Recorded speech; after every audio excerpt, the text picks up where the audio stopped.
Russia's media regulator has blocked 49 websites linked to jailed Kremlin critic Alexei Navalny.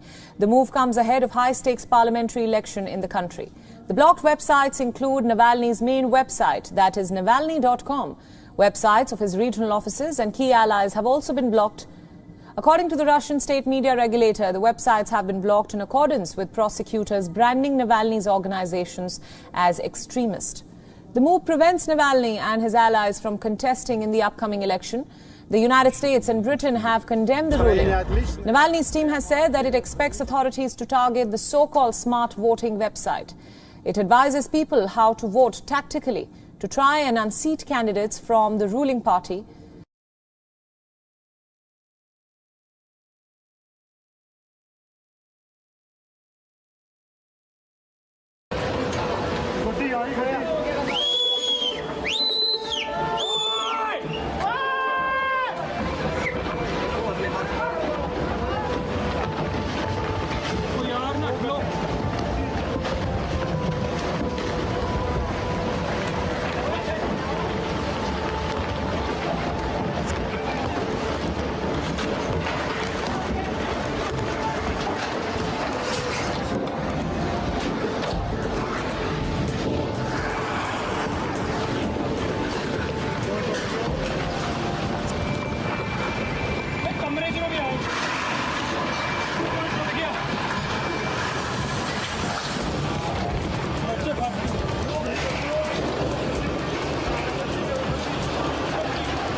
A South Korean official spoke with the North on the Inter-Korean Hotline for the first time since June last year.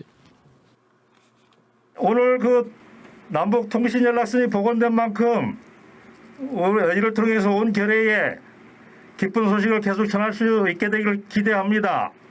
The South Korean presidency said the two leaders, Moon Jae-in and Kim Jong-un, had decided to normalize cross-border communication as a first step to improving ties. North Korea's state news agency described it as a big step in recovering mutual trust and promoting reconciliation. A sharp contrast to the 16th of June 2020, when North Korea blew up an empty joint liaison office in the border town of Kaesong.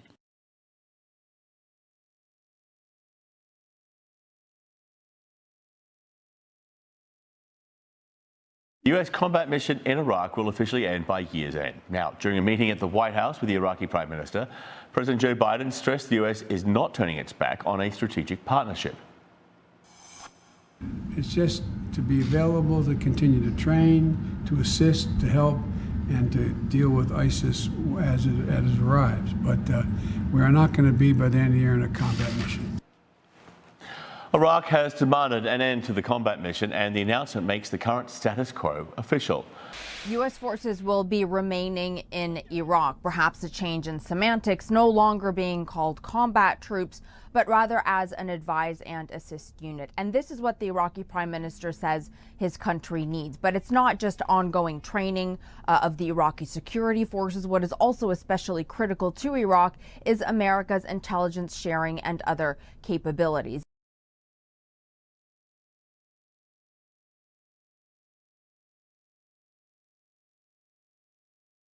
We start with some breaking news from Hong Kong, where a court has found Tong Yin Kit guilty of inciting secession, making him the first person to be convicted under the territory's controversial national security law. Mr. Tong was arrested in July last year after he drove his motorcycle into 3 riot police, injuring them while carrying a flag with a political slogan. The law came into force after a series of mass pro-democracy protests in 2019, some of which turned violent.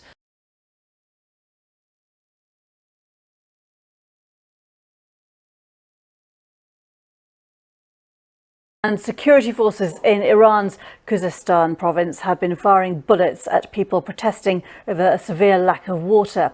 The shortages are happening in one of the country's hottest regions, where temperatures can reach 50 degrees. But the protests have developed into dissent against the government and the country's supreme leader. And the unrest has spread to different cities too.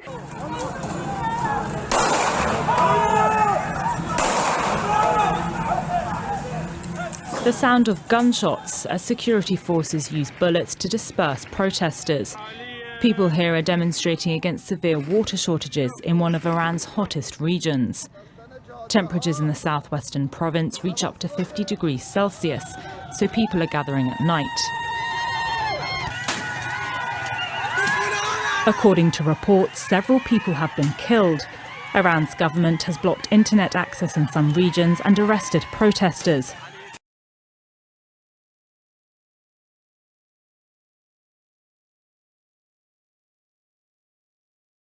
These migrants have just traversed the busiest shipping lanes in the world in a rickety child's dinghy. The tiny craft is on the lower end of a two-tier pricing system dubbed economy and business class, being offered to desperate migrants by brazen people smugglers. The 5 exhausted men, bound for Britain, paddled for around 10 hours from the French coast and perhaps paid around £3,000 for the crossing. In stark contrast to the small dinghy is this military-style rib, spotted on the same day, powering its way towards the white cliffs of Dover. Where are they from? Where are they from? Larger motorboats like this, that can carry up to 80 people and cross the channel in around 3 hours, have been dubbed the business class option for migrants able to pay the £10,000 ticket price to channel smugglers. The two types of craft and extreme price difference is a sign channel people smuggling now has 2 distinct tiers of travel.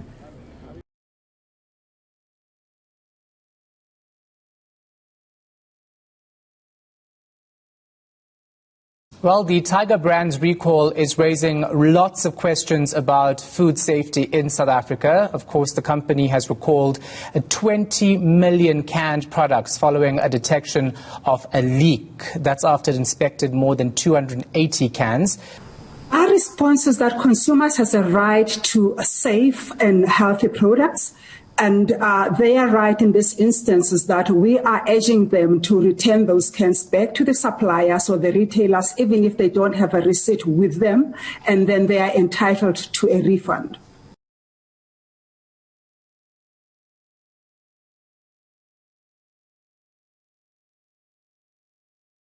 The frustration with those who are unvaccinated on full display, the clashes and protests in France. That country now requiring vaccination passports for restaurants, bars, museums, theaters, and French President Emmanuel Macron saying to those who refuse to be vaccinated, it's time you stay at home, not us. Tonight, protests across Europe as countries move to allow only vaccinated people and those with a negative COVID test access to certain venues.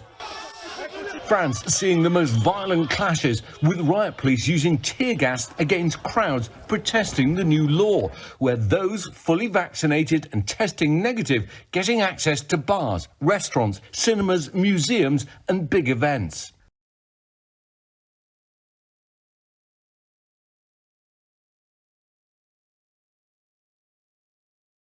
A court in Nigeria has adjourned the trial of Biafran separatist leader Nnamdi Kanu, who was brought back to the country in controversial circumstances.